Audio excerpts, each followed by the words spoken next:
அதாவது என்னன்னா பாஜக அரசு என்ன சொல்றாங்கன்னா 50 விழுக்காடு எல்லா மாநிலம் ஏத்துறதுனால நீங்க ஏத்துக்கலாமே ஒரு கருத்தை வந்து அவங்க வைக்கிறாங்க. அதை ஏத்துக்கிற மாதிரி சில எதிர்கட்சிகளுடைய செயல்பாடுகள் இருக்கு. குறிப்பா அவங்களுடைய ஆதரவு சமூக வலைதளங்கள், தமிழ்நாட்டிலே சில எதிர்கட்சியோட சமூக வலைதளங்கள் சோசியல் மீடியா ஹேண்டில்ஸ் பொறுத்த வரைக்கும் இப்படி டீலிமிட்டேஷன் பில்ல வந்து நமக்கு 50% வந்து எல்லா மாநிலத்துக்கும் ஒரே மாதிரி கூட்டுற மாதிரி இருந்துச்சுன்னா நம்ம அதை ஆதரிக்கலாம்ங்கிற கருத்தை வைக்கிறாங்க. அந்த எதிர்கட்சிக்கு ஆதரவான இன்ஃபுளுசர்ஸ் பட்டிமன்றங்கள் இதுல ஊடக இதுல பேசுறவங்க எல்லாருமே இந்த கருத்து சொல்றாங்க. இதன் அடிப்படையில சில கட்சிகள் பொறுத்த வரைக்கும் மறைமுகமா பாஜக கிட்ட ஒரு ஒப்பந்தத்தை போட்டிருக்க மாதிரி தெரியுது.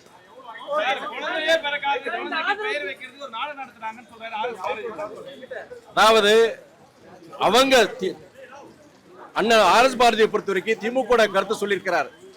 இது வந்து தமிழ்நாட்டுக்கு மாத்திரம் கிடையாது, இந்தியாவுக்கு மிகப்பெரிய ஒரு ஆபத்து. இந்த டீலிமிட்டேஷன் பில் அமெண்ட்மெண்ட் பில் வந்துருச்சுன்னா தமிழ்நாட்டுக்கு மாத்திரம் கிடையாது, குறிப்பா சிறுபான்மையினருக்கு இஸ்லாமியருக்கு கிறிஸ்தவர்களுக்கு சிறுபான்மையினருக்கு மிகப்பெரிய ஆபத்தை உருவாக்குறதா இந்த டீலிமிட்டேஷன் பில்.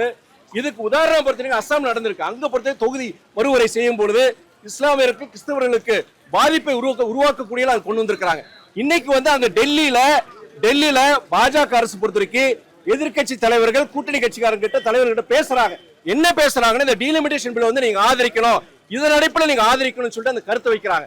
இதன் அடிப்படையில் தான் நீங்க அவசரமா கூட்டத்தில் நம்ம கூட்டிருக்கோம். நீங்க இந்த மழைக்கால கூட்டத்தோட நீங்க பார்த்திருப்பீங்க, அவசரமா பில்ஸ் பாஸ் பண்றாங்க செய்யறாங்க. இது நடந்துருச்சுன்னா தமிழ்நாடு மற்றும் இந்தியாவுக்கு மிகப்பெரிய ஆபத்து. அதை தடுத்து நிறுத்த வேண்டும். அதுக்காண்டிதான் இன்னைக்கு இந்த கூட்டத்தை கூட்டியிருக்கணும்.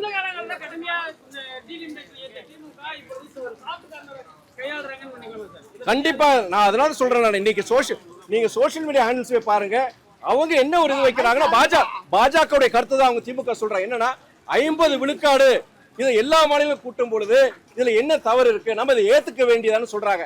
எண்ணிக்கை மாத்திரம் கிடையாது, இது சிறுபான்மையினுடைய அவங்களுடைய நலன்கள் பாதிக்கும். இன்னொன்னு என்னன்னா இன்னைக்கு அந்த டீலிமிட்டேஷன் கமிஷன் ஒண்ணு அமைக்க போறாங்க.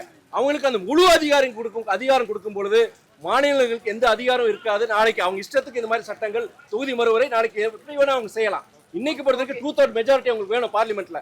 நாளைக்கு இந்த மாதிரி பாஸ் பண்ணிட்டாங்கன்னா அந்த 2/3 மெஜாரிட்டி இல்லாம அது டீலிமிட்டேஷன் கமிஷன் வச்சுட்டு அவங்க நினைக்கிறத சாதிச்சுட்டு போயிடலாம். அது அந்த உறுதியா இருக்கணுங்கிற எங்களோட எதிர்பார்ப்பு. ஆனா அப்படி இல்ல. நீங்க திமுக சார்ந்த சோசியல் மீடியா ஹேண்டில்ஸ் பாருங்க, தயவுசெய்து பாருங்க. தமிழ்நாட்டுக்கு மிகப்பெரிய ஒரு பாதிப்பு உருவாக்குறதுனால இன்றைய கூட்டத்தில் என்ன முடிவெடுக்கப்பட்டதுன்னா ஸ்டேட்டஸ் கோ, அதாவது 1975 2001 எடுத்த முடிவு அது அப்படியே ஃப்ரீஸ் பண்ணோம். 39 இருக்கிற நம்முடைய தமிழ்நாடு எண்ணிக்கை 39 நாடாளுமன்ற உறுப்பினர் எண்ணிக்கை அது தொடர வேண்டும். அது எந்த மாற்றமும் கொண்டு வரக்கூடாது. அதுக்குண்டான அந்த கான்ஸ்டிடியூஷன் அமெண்ட்மெண்ட் அதுதான் நம்ம கொண்டு வரணுங்கிறதா நிலைப்பாடு.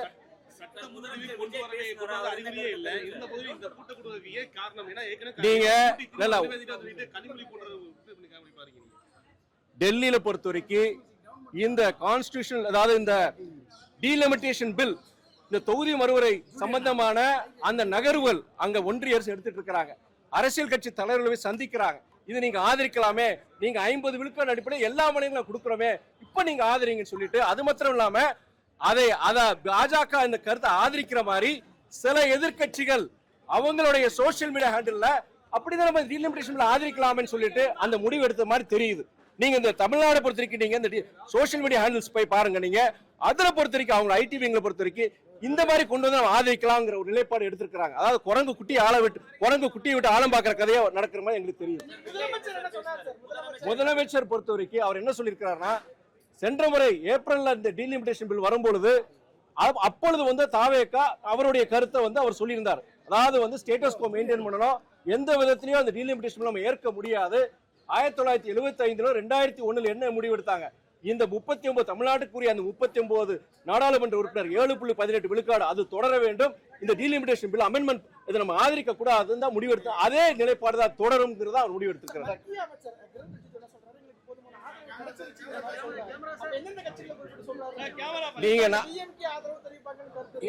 நான் ஒரு கருத்தை சொன்னேன். சில எதிர்கட்சிகள் இன்னைக்கு ஒன்றிய அரசு கருத்தை அவங்க ஏத்துக்கிட்டாங்க. அதன் அடிப்படையில் அவங்களுடைய சோசியல் மீடியா ஹேண்டில்ஸ், அவங்க ஆதரவுள்ள சோசியல் மீடியா ஹேண்டில்ஸ் பொறுத்த வரைக்கும் இந்த கருத்தை தெரிவிச்சிட்டு இருக்கிறாங்க.